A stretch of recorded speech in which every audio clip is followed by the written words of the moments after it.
Maximilien Dupré de retour. Nous allons voir comment installer cette potence dont je vous ai parlé dans une autre vidéo. Cette potence est donc une potence réglable. L'inclinaison, l'angle d'inclinaison ici est réglable. Nous allons voir ça tout de suite. Première étape, installer cette nouvelle potence sur ce VTT. Allons-y, c'est parti!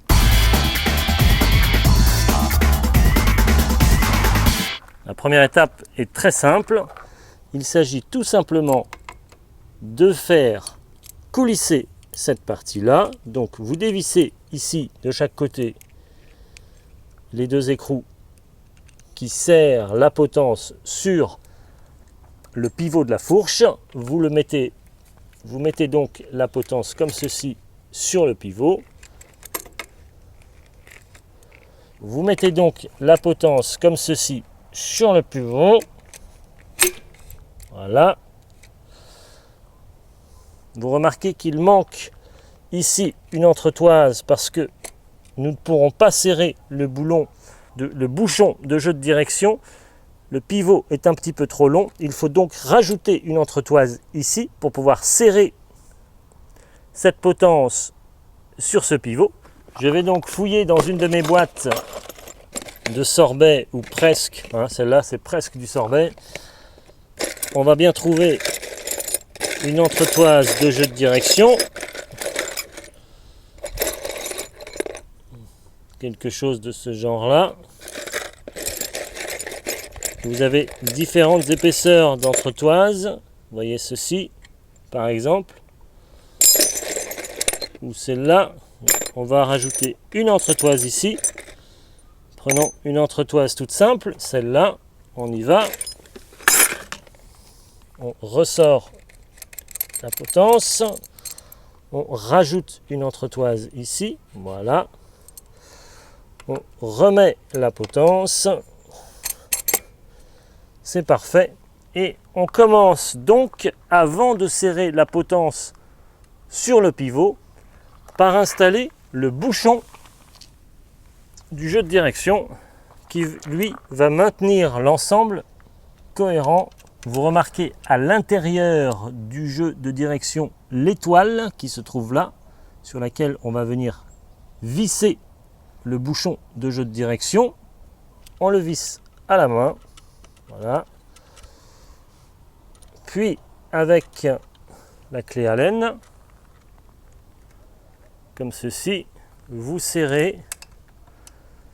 Vous ne serrez pas trop fort, juste ce qu'il faut pour tenir l'ensemble sans qu'il y ait de jeu.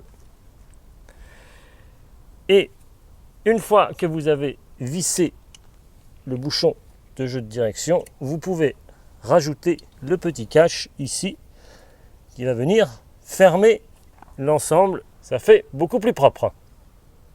Nous allons maintenant fixer un nouveau cintre sur cette potence. Commençons par dévisser ici les 4 boulons qui tiennent cette potence sur cet ancien cintre, comme ceci. On y va. On essaye de serrer ou desserrer de manière progressive. Je vais pouvoir sortir le cintre maintenant de cette potence, comme ceci, et hop, ancienne potence. On va pouvoir insérer le nouveau cintre dans la potence. Donc ici, on y va, comme ceci. Voilà. On va essayer de centrer le cintre sur la potence dans une bonne position. Et quand vous resserrez une potence sur un cintre, vous agissez progressivement. Serrez un tour sur chacun des écrous pour ne pas trop serrer d'un côté et pas d'un autre, que le serrage soit équivalent sur les 4 boulons. Alors ce qui est génial en plus, c'est que je suis en short et je me fais bouffer les mollets par des moustiques tigres. Ça c'est le top du top. C'est parfait.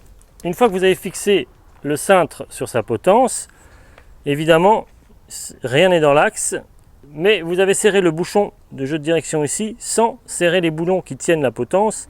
Ça veut dire que tout est encore réglable. Vous alignez, vous vous mettez sur le vélo, voilà, et vous alignez avec les pieds, vous alignez le cintre et le pneu, voilà, comme ceci, ou comme ceci, voilà.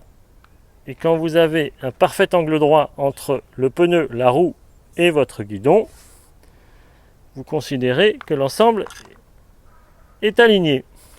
Et vous pouvez donc resserrer ici les boulons qui tiennent la potence, qui serrent la potence sur le pivot.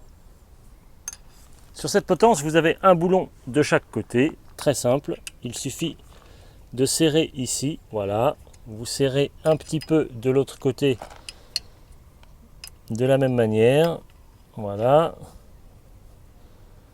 Vous resserrez celui-là ici, voilà. Vous serrez celui-là. Quand on serre ces boulons, évidemment, on est dans le sens des aiguilles d'une montre. Comme tous les boulons, ici, ici, ici pour le cintre, pour la potence, tout est pour serrer dans le sens des aiguilles d'une montre, pour desserrer dans le sens inverse des aiguilles d'une montre. Cette potence est donc maintenant fixée et serrée sur ce pivot de fourche de ce VTT. Nous allons voir ensemble comment régler son angle. C'est parti. Première chose à faire, donc, c'est desserrer ici. Donc on desserre dans le sens inverse des aiguilles d'une montre, toujours. On desserre ici, voilà. On peut desserrer à la main derrière, c'est comme ça. Ensuite, on doit faire sortir de l'autre côté le boulon. Donc on tape de ce côté-là. On peut prendre un outil et on prend quelque chose en plastique ou en bois pour faire sortir de l'autre côté.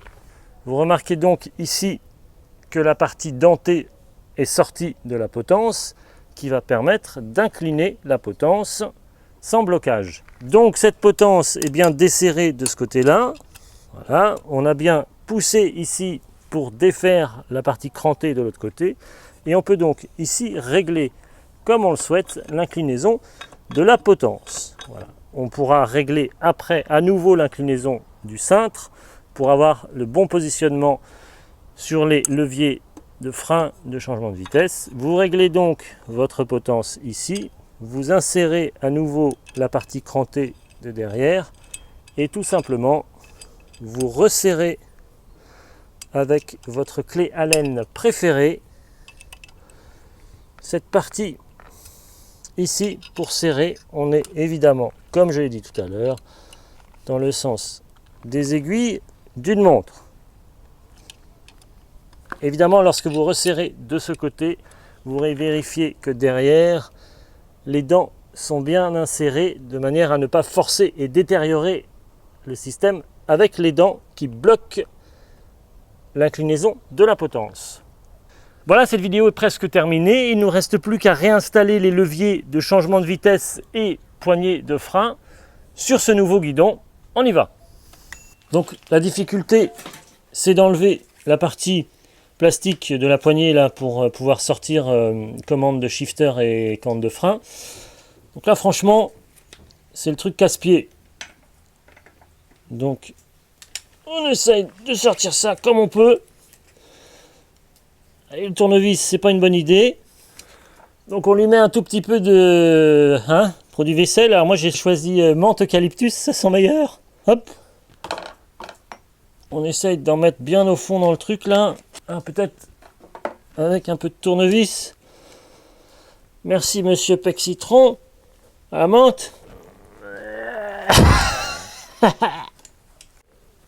Yes. Je préfère largement les autres poignées, celles qui sont sur le vélo derrière. C'est-à-dire celle-là où vous avez ici une petite clé Allen ou là pour dévisser la poignée, elle sort, c'est simple. Là franchement, j'ai fait un trou dans la poignée, voilà, c'est exactement ce qu'il fallait faire. Félicitations Maximilien Dupré. On dirait le four à micro-ondes quand le café est chaud. Ça. Allez! On y va. Oui, c'est bon. Voilà.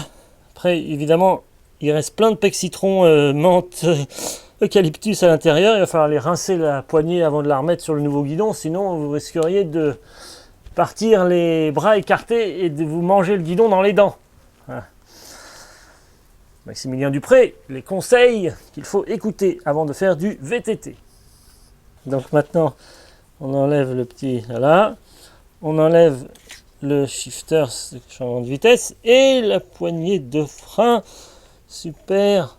On remet donc sur le nouveau guidon ici la poignée de frein. Qu'est-ce qu'il a lui? Il est emmêlé avec l'autre. Hop, voilà. On tourne le guidon. La gaine étant relativement courte. On passe ici la partie frein. Ensuite, on prend ici la partie changement de vitesse. Voilà. On remet la petite rondelle qui était sur l'autre guidon. Et ensuite, une fois qu'on l'a bien rincé, on remet la petite poignée en caoutchouc. Donc voilà, on enlève la deuxième poignée. C'est parti. Un petit peu de pec citron eucalyptus. Oh voilà. Il nous reste le guidon tout seul avec la petite sonnette. On desserre. On sort la sonnette, c'est parfait. Il ne nous reste plus que le cintre. On peut s'en débarrasser, l'ancien cintre sur le bon coin. 5 €. On remet sur le nouveau cintre la petite sonnette. On va la laisser dévisser pour pouvoir voir comment on la place après. On commence par remettre, comme de l'autre côté, la poignée pour le frein. Donc on y va. La poignée pour le frein, elle vient se mettre ici. Le frein à gauche, c'est le frein avant. Ensuite, on remet la poignée changement de vitesse, comme ceci. Voilà. On remet bien la petite rondelle de protection ici. Voilà. Vous avez des graduations des deux côtés sur le cintre qui vous permet de vérifier que les deux poignées sont calées de la même manière sur le cintre. On remet la poignée à sa place. Le mieux pour réussir à la positionner, c'est de la faire tourner. Voilà. On place la deuxième poignée ici. Alors, voilà. Une fois qu'on a positionné la poignée, on l'a bien mise au fond, on a mis la petite rondelle, on repositionne ici le levier de changement de vitesse en mettant ça vers le bas et on resserre avec la petite clé Allen le petit boulon qui est derrière pour serrer la poignée sur le cintre. Voilà, ici, comme cela. On ne serre pas trop pour ne pas abîmer la poignée. Voilà. Ensuite, on vient positionner ici la poignée de frein. Voilà, on essaie d'avoir une position avec le poignet qui ne soit pas trop cassé. Voilà. Ici, de la même manière. Comme ça. Super. Et on resserre dessus avec la clé Allen, la grosse clé Allen ce coup-ci. Et on serre suffisamment, mais pas trop. De l'autre côté, on fait la même chose. On a bien changement de vitesse. Changement de vitesse, les freins, il ne reste plus qu'à resserrer la petite sonnette. Et voilà donc le montage du nouveau cintre avec cette nouvelle potence qui est réglable ici, comme on l'a vu au début de cette vidéo, permet d'avoir un angle qui est beaucoup plus relevé, de manière à avoir une position sur le VTT qui est beaucoup plus droite et beaucoup plus confortable pour faire des sorties, des promenades et des randonnées qui soient un petit peu longues. Vous sortez le dimanche votre VTT avec toute la famille, vous avez ici une position de pilotage qui est beaucoup plus confortable et vous épargnez vos cervicales en étant beaucoup plus droit sur votre vélo. Voilà, c'était Maximilien Dupré dans son garage. Prochaine vidéo, nous allons voir ensemble comment régler les dérailleurs avant, dérailleurs arrière de VTT.